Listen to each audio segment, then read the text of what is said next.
रानी करिले तू वेट दिल्ली में हमारा तो किने दे फले एक साल यारो रानी करिले तू वेट दिल्ली में हमारा तो किने दे फले दुल्हन के हमारा सब सुख पाइबे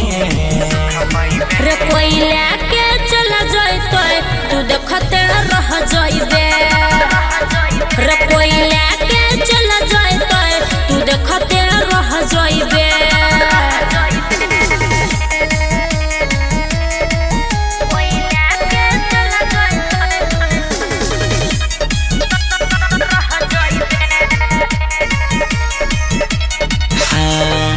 कोइट जैते साल जानो हंसी मजाक में घर में सब लागल छे हमारा शादी के फिराक में कोइट जैते साल जानो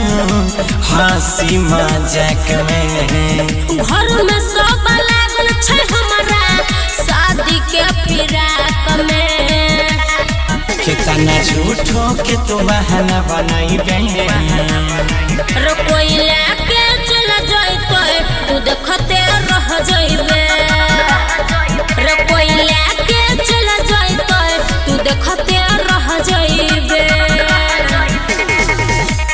की बुझले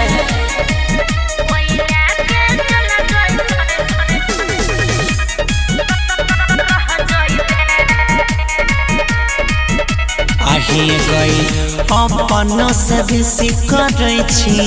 तोरे हम फिक्रिया रही है या गोर के खोता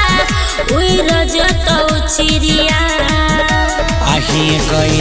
अपन से बेसी करै छी तोरे हम फिक्रिया रही है या गोर के खोता उड़ जतौ चिड़िया